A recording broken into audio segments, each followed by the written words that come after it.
श्री स्वामी समर्थ. मी Suvarna daily routine चॅनलमध्ये तुमचं खूप खूप स्वागत करत आहे. सगळ्यांना शुभ सकाळ.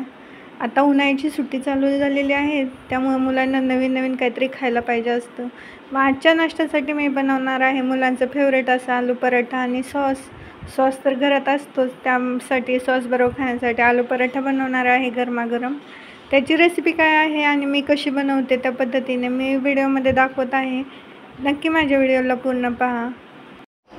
डेली मला व्हिडिओ शूट करायला जमत नाही आहे, व्हिडिओ येत नाही आहेत माझे, त्यासाठी दिलगिरी व्यक्त करते आहे. रेसिपी रोज मला शूट करायला येत नाही, कारण की खूप कामाचा वेळ पडलेला आहे. पार्लर आहे, मेकअपचे ऑर्डर्स असतात, त्याचबरोबर मुलांसाठी काहीतरी केलं पाहिजे. त्यासाठी मी आज रेसिपी घेऊन आलेली आहे आलू पराठ्याची. त्यासाठी मी इथं घेतलेली आहे हिरवी मिरची, पुदिना, उन्हाळ्यामुळे पुदिना घरात असतोच, आणि कोथिंबीर आणि लसूणचं वाटण मी इथं काढलेलं आहे. कांदा घेतलेला, कांदा आणि लसूण मिरचीची पेस्ट मी इथं तेलामध्ये तळून घेणार आहे. त्याचबरोबर मी टॅमॅटो पण घेतलेला आहे आणि कोथिंबीर पण घेतलेली आहे. हे सगळं पूर्ण तेलामध्ये वितळून द्यायचं, म्हणजे गाळ करायचं आहे. त्यासाठी मी इथं मीठ घालते आहे, जसं आपल्याला चवीनुसार लागणार आहे तो थोडं ॲड करून घेते याच्यात. मीठ घातल्यानंतर मग परत एकदा चांगलं परतून टॅमॅटो शिजवून द्यायचा आहे. याच्यात टॅमॅटो शिजला की मग ते आपण जे पराठा लाटणार आहोत ते आपल्याला म्हणजे फुटणार नाही आहे, त्याच्यासाठी आपल्याला ह्याच्यात चांगलं शिजवून घ्यायचं आहे.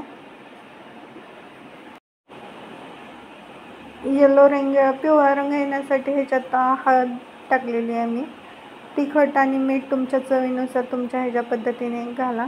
आणि पुदिना घातल्यानंतर इतकी भारी टेस्ट येते, त्याच्यामुळे पुदिना तर तुम्ही घालून बघाच की कशी चव येते त्याची. आणि सगळ्यांच्या घरामध्ये आता उन्हाळ्याचं पुदिना असतोच, मग हिरवी मिरची वाटतानाच पुदिना वाटून घ्यायचा आहे. कोथिंबीर राहिलेली टाकून घ्यायची आहे. मी बटाटा उकडून घेतला होता, तो एकदम बारीक काप केलेले आहेत, म्हणजे खूप शिजवला नाही आहे, म्हणजे गाळ केला नाही आहे. गाळ झालं की काय होतं की पाणी सुटतं, मग ते असं ह्याच्यामध्ये पराठ्यामध्ये भरता येत नाही.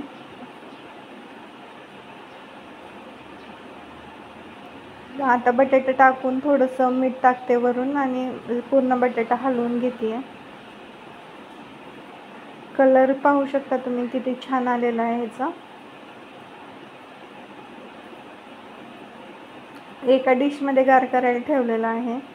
इथं चपातीची कणिक मळलेली होती, चपात्यांसाठी केलेली, तीच कणिक मी इथं वापरलेली आहे. ह्याच्यात दुसरं पीठ मी मैदा वगैरे काहीच वापरलेला नाही आहे, गव्हाचंच पीठ वापरते आहे.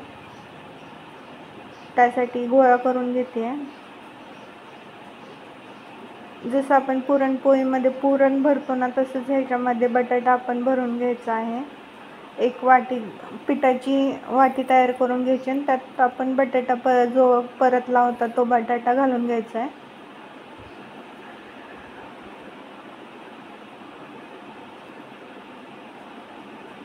आणि बटाटा पूर्ण थंड झाल्यानंतरच पराठा तयार करायला घ्यायचे, कारण की गरम जर असेल ना तर मग त्याला पाणी सुटतं बटाटाच्यामुळं, ते पराठा पण फुटतो. आता ह्याच्यात आपण पराठ्यामध्ये बटाटा भरून घेणार आहोत.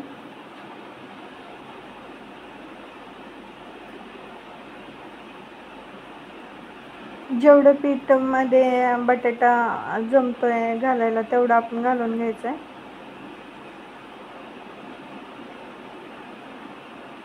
आणि लाटताना एकदम सॉफ्ट हाताने लाटून घ्यायचे, कारण की फुटायला नकोत.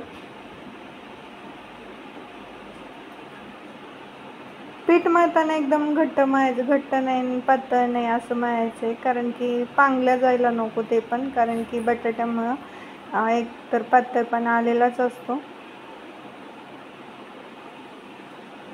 माझा इथं भरून झालेला आहे पराठा. आता लाटायला सुरुवात करते मी इथं.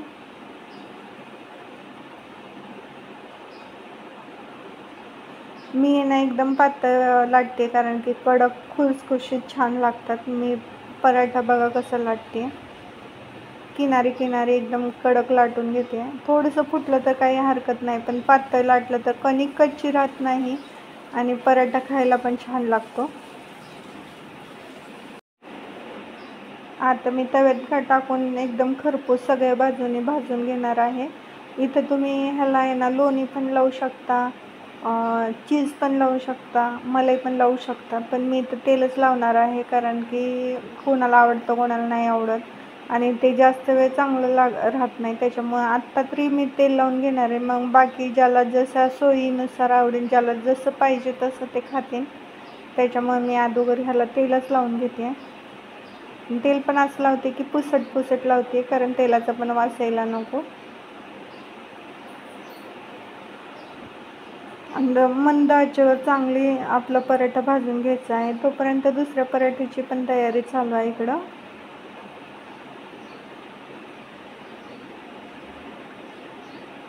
इथं आपले गरमागरम पराठे रेडी आहेत.